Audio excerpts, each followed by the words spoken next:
Assalamualaikum warahmatullahi wabarakatuh. Apa kabar semuanya? Semoga dalam keadaan sehat walafiat. Amin ya robbal alamin. By the way, kamu gimana sih kerjanya? Kan kita tahu ya kondisi lagi tidak menentu dan berarah ini. Mempengaruhi terhadap kinerja kamu nggak di kantor? Mempengaruhi ya? Aku hari ini mau diskusi suatu hal yang ringan, tapi mungkin ini akan memberikan masukan buat kamu untuk diri kamu bisa berprestasi lagi dan menjadi semangat lagi bekerjanya. Apa tuh? Penasaran? Atau penasaran banget? Apa sih yang akan aku bahas? 5 tanda bahwa karyawan itu membutuhkan pelatihan SDM. Wih, apaan itu? Siapa tahu diantaranya ada hal di diri kamu yang memang butuh pengembangan tersebut. Kita langsung masuk pembahasan tersebut ya. Berikut ini.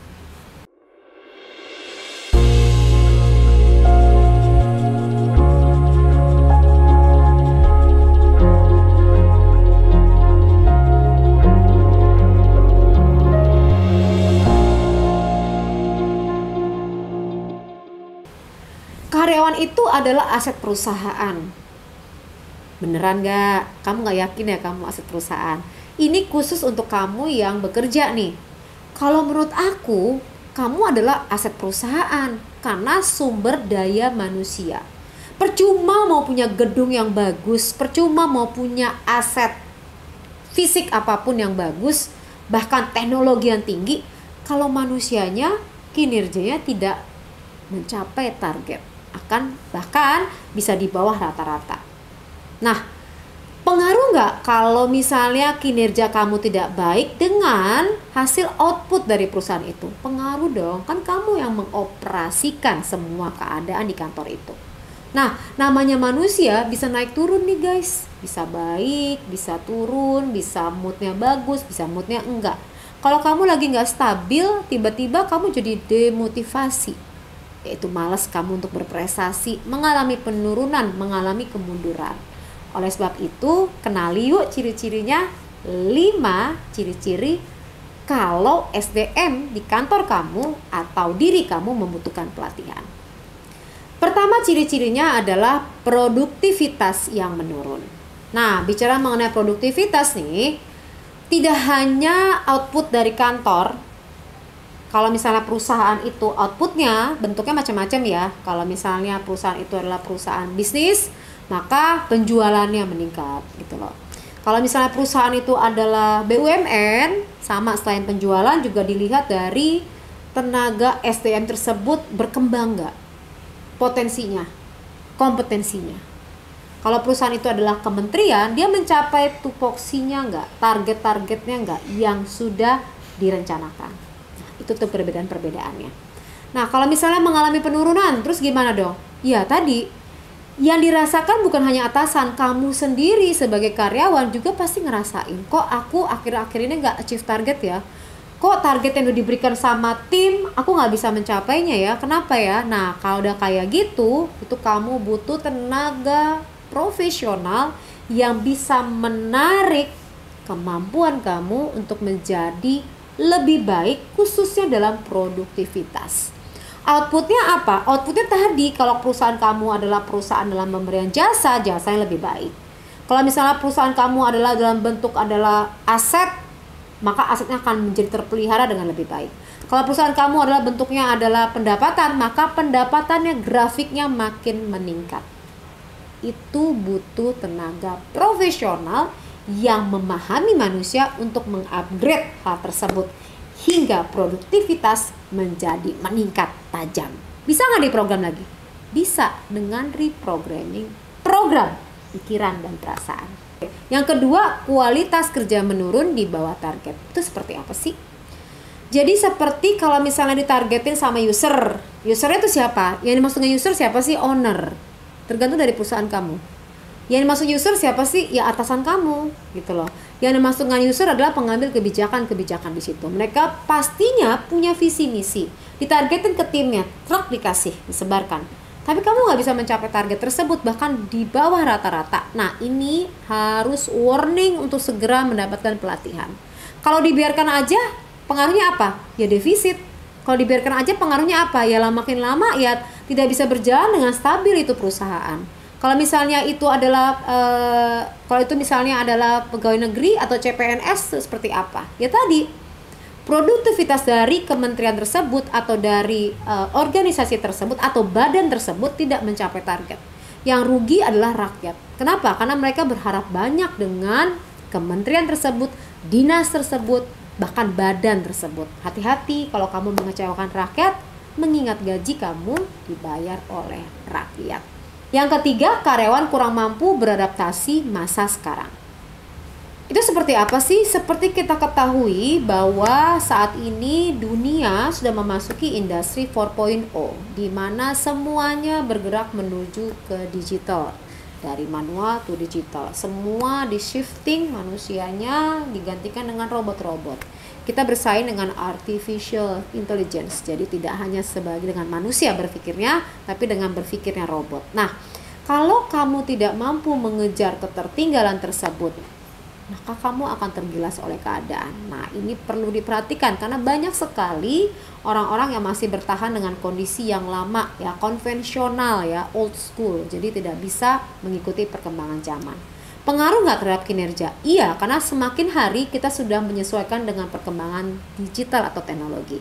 Seperti saat ini, kamu mendengarkan kalimat aku, bisa bicara, bisa belajar, bisa diskusi dengan secara virtual, secara digital. Untuk beberapa orang tidak nyaman dengan kondisi ini. Mereka lebih senang ketemu secara langsung.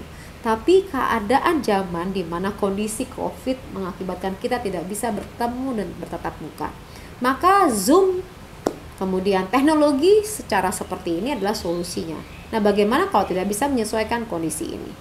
Tadinya bekerja 10 orang untuk sebuah pekerjaan, ini sekarang bisa dikerjakan hanya 5. Tadinya harus meeting, harus ketemu semuanya, sekarang bisa meeting di mana saja. Lihat perkembangan zaman.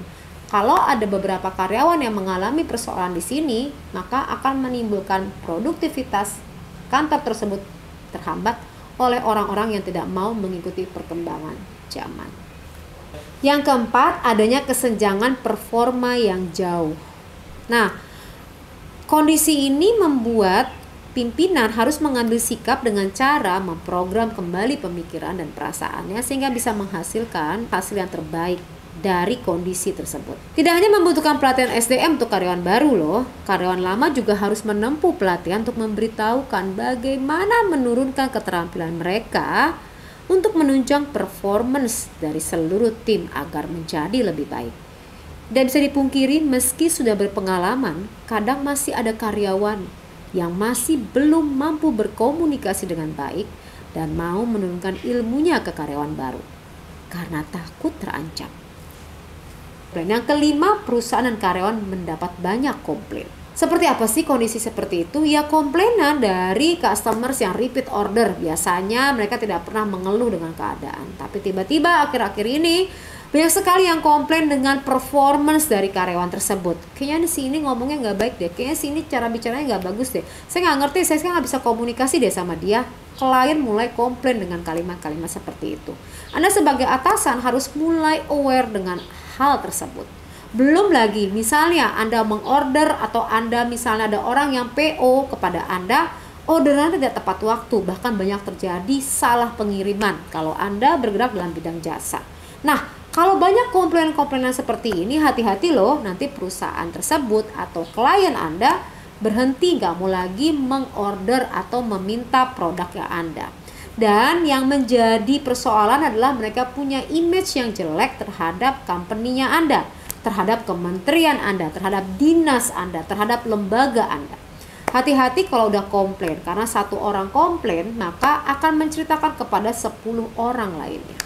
Tapi kalau kebaikan justru tidak banyak diceritakan. Nah, ini akan menjadi persoalan tersendiri karena kamu harus mempromosikan kembali perusahaan kamu harus menjelaskan biaya iklan itu mahal.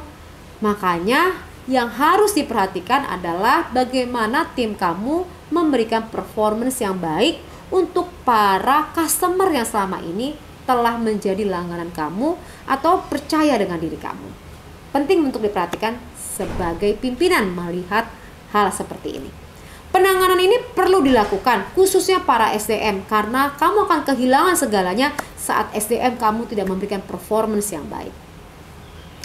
Jadi demikian guys, dari 5 aspek tersebut, ciri-ciri tersebut kamu membutuhkan pelatihan. Oleh sebab itu, kalau kamu ingin mendapatkan pelatihan yang tepat sasaran, yang memahami manusia, yang mengerti tentang proses berpikir manusia, yang tahu teknik untuk memprogram kembali otak, kamu harus mencari lembaga yang bisa dipercaya, yang sudah terdaftar, dan bukan hanya lembaga yang asal menerapkan ilmu tanpa memahami mengenai manusia itu sendiri. Segera langsung menuju ke www.psikodinamika.org untuk menghubungi administrasi lebih lanjut, ingin mengetahui lebih banyak mengenai produk-produk dari Lembaga Biro Psikologi Psikodinamika. Yakinlah bahwa pelatihan SDM yang Anda kelak akan investasikan, mempercayakan kepada kami, itu tidak sebanding dengan nilai perubahan dari SDM yang nanti akan memberikan hasil profit terbaik untuk diri Anda, lingkungan masyarakat. Dan kami juga akan melakukan pendekatannya, memprogram ulang pemikiran manusia, persis seperti yang Anda inginkan sebagai seorang user, baik melalui online maupun melalui offline.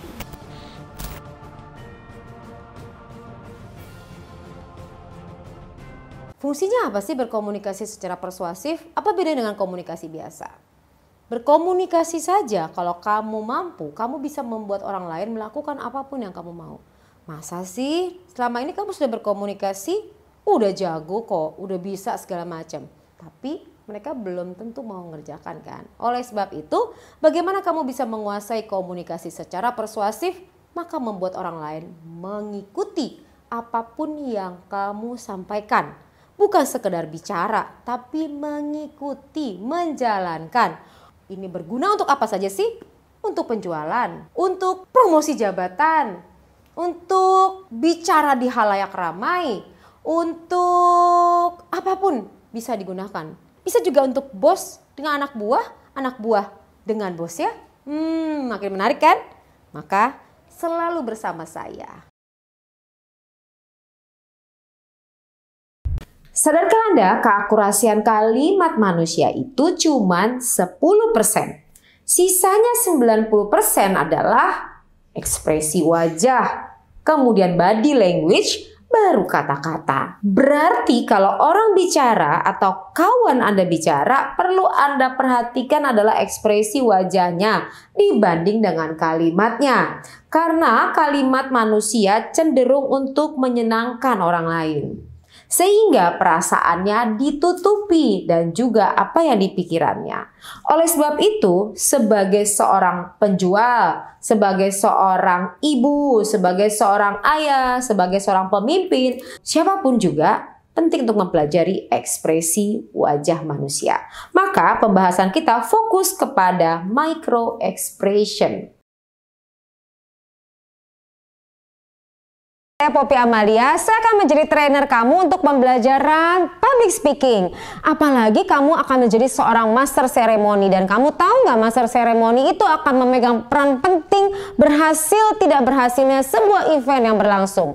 Oleh sebab itu, selama pembelajaran kamu akan dilatih untuk berpikir sebagai seorang pembicara yang hebat. Kamu juga akan dilatih memiliki perasaan yang luar biasa sehingga kamu bisa mempesona. Kamu juga akan dilatih cara menggunakan teknik-teknik khusus sehingga kamu akan menjadi masternya. Oleh sebab itu, segera untuk bergabung bersama saya.